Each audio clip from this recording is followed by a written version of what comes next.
오늘 화목하라고 하는 설교 제목들이었는데 원래는 이 설교하기로 된 게 아니었어요. 그런데 서상철 목사가 카톡도 보냈는데 새벽에 봤는데도 제가 바쁜 스케줄로 그냥 잊어버리고 나갔는데 중요한 모임에서 전화도 안 받지, 주부는 금요일날 오전에 마감은 해야 됐지. 그래가지고 우리 사모한테 연락을 하고 나와 같이 있는 사람한테 연락하고 해도 안 되니까 설교를 뒤적거려가지고 찾은 게 화평 하나가 나오니까 이번 주가 이건가 보라고. 원래 설교 제목은 누가복음 5장에 예고한 대로 실패해서 성공으로, 그래서 밤이 맞도록 헛수고했던 그 베드로 사건을 설교하기로 했는데 이게 나가는데 기가 막혀 잘 내보낸 거야. 이게 우리 사모가 참 말은 안 해도 영성이 있어가지고 요거 앞에 또 뭐가 있냐면 스토리 있는 인생을 살아라 이거거든요. 근데 그거 빼놓고 화목해라 이걸 보낸 거예요.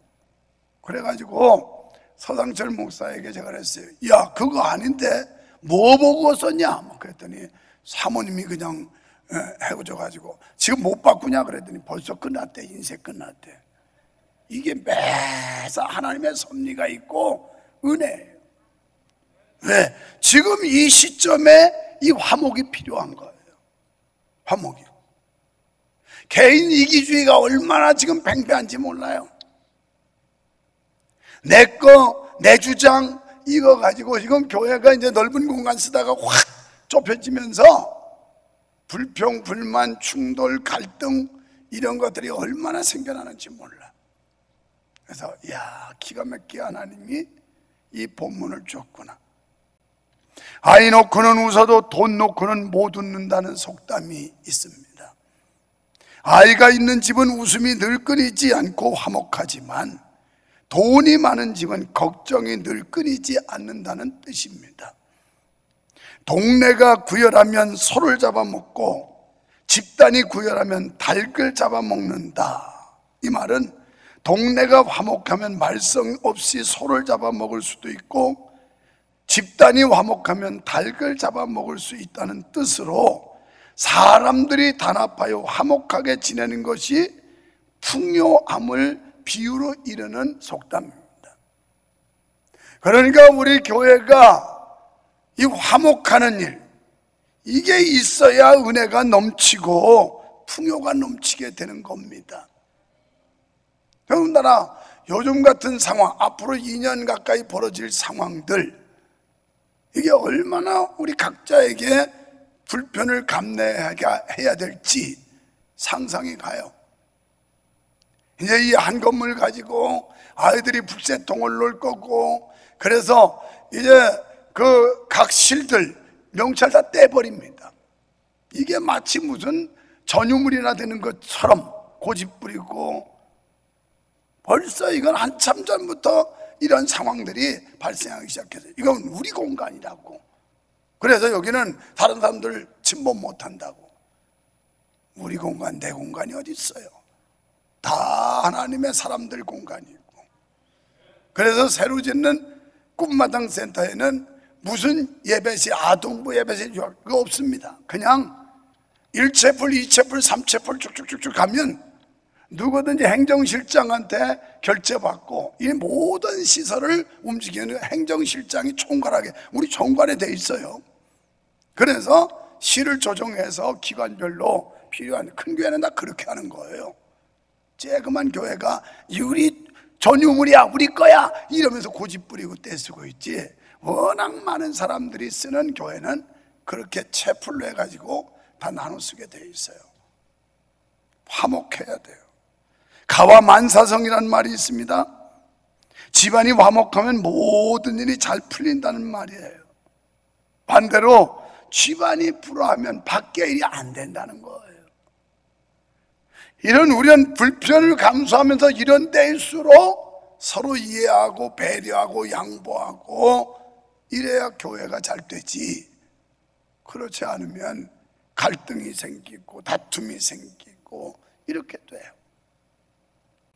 여러분, 저는 이 시간 화목이라고 하는, 서로 화목하라.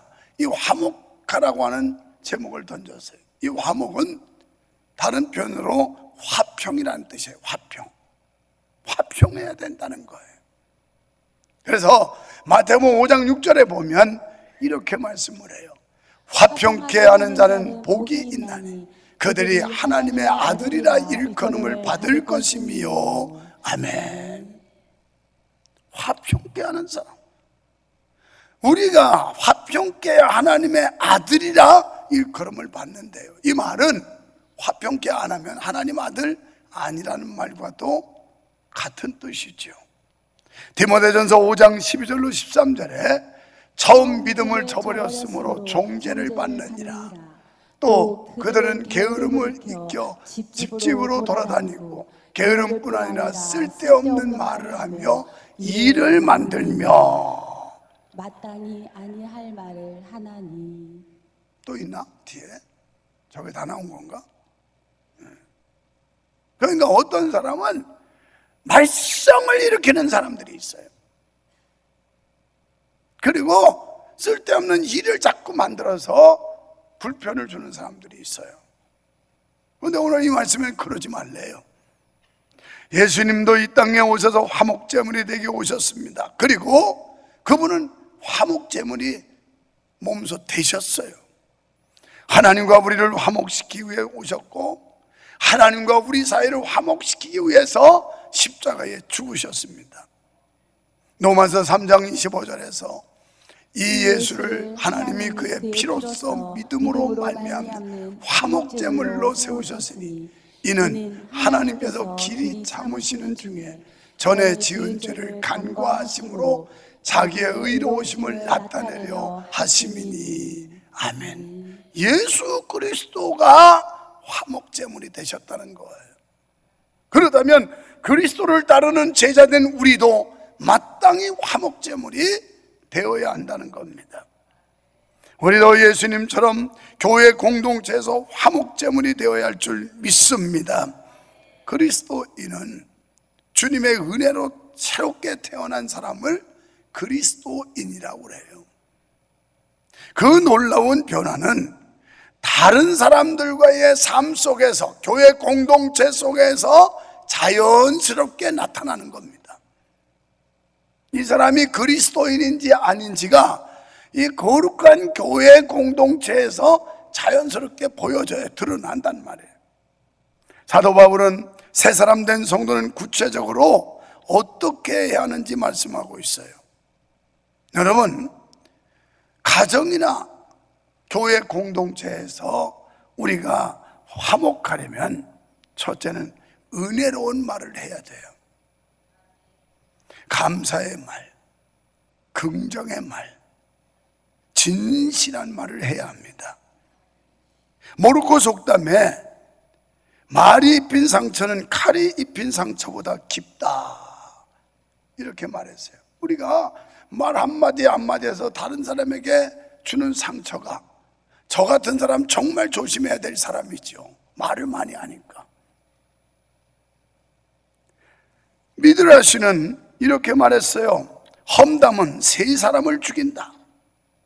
험담하는 자, 험담의 대상자, 험담을 듣는 자, 이 세 사람을 죽이는 게 험담이다 그랬어요. 잠언 18장 6절에서 미련한 자의 입술은 다툼을 일으키고 그의 입은 매를 자청하느니라. 여러분, 누가 매 때리겠어요? 하나님이 때리지요.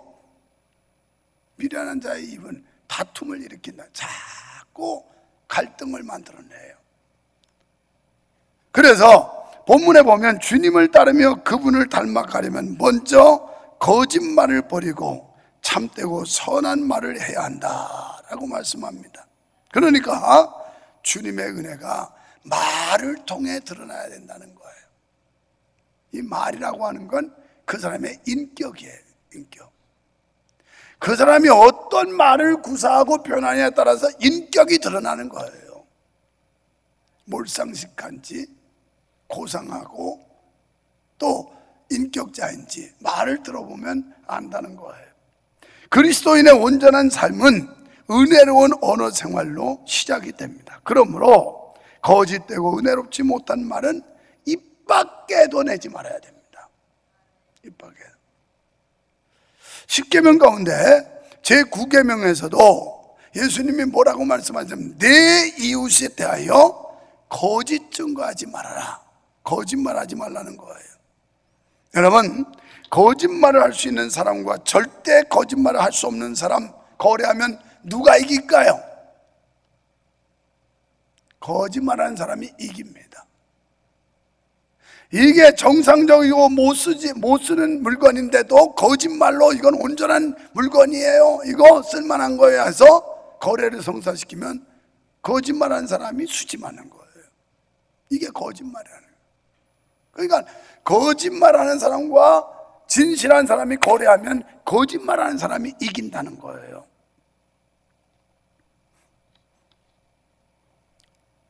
그 어떤 이유로든 거짓말하는 사람에게 이익이 됩니다. 여러분, 나를 중심에 둔 사람이 거짓말하는 것은요, 이상할 게 아무것도 없어요. 이게 세상이니까요.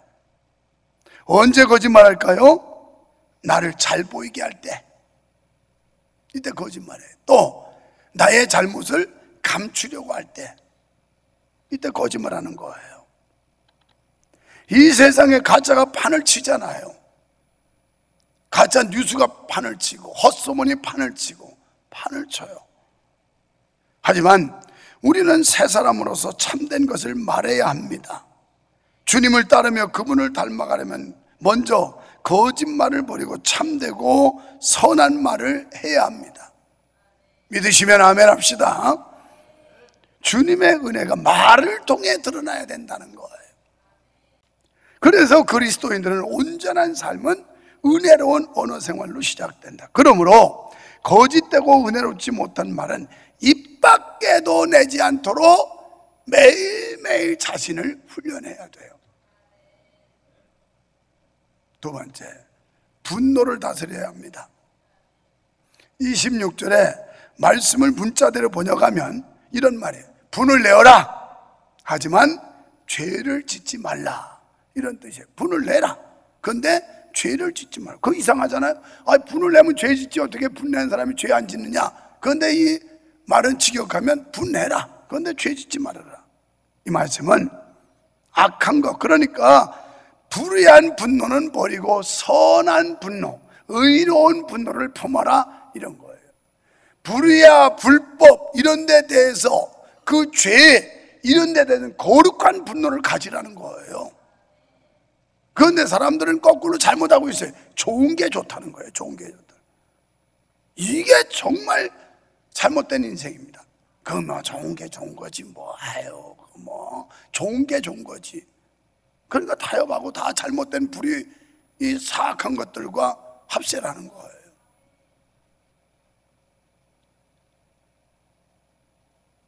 여러분, 선한 분노 뭘까요? 예수님도 분노하셨어요. 바리새인과 서기관을 향해서 이 독사의 새끼들아 막 이러면서 욕을 하시고 야단했어요. 성전에 들어가서 성전이 장사판 된 거 보고 막 뒤집어 엎으면서 그냥 채찍하면서 분노하셨어요. 이런 거, 거룩을 지키고 하나님의 영광을 지키고 하나님의 뜻을 이루는 일에 있어서는 분노하라는 거예요. 분노.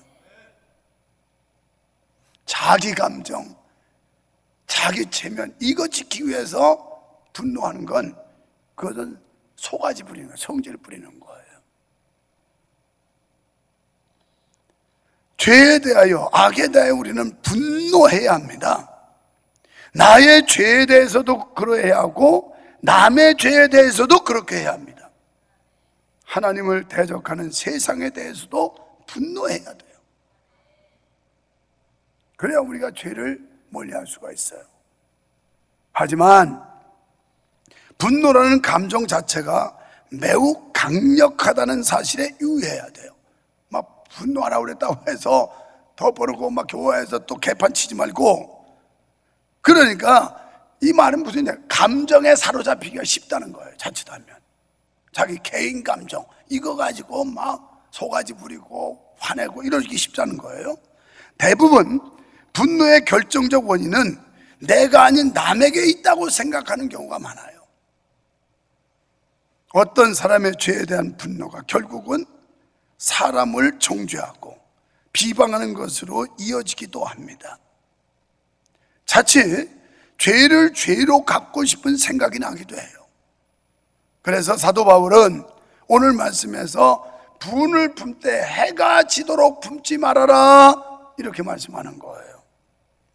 분노의 마음을 오래 품고 있을수록 마귀가 공격할 수 있는 틈이 생기니 그러지 말아라, 이런 얘기예요. 성도 여러분, 그리스도인은 마귀가 공격할 틈을 주면 안 됩니다. 약점을 보이지 말라는 거예요. 그러려면 우선 작은 분노도 조심해야 합니다. 아예 분노하지 않을 수는 없다 하더라도 분노가 지속하거나 커지지 않도록 주의하십시오.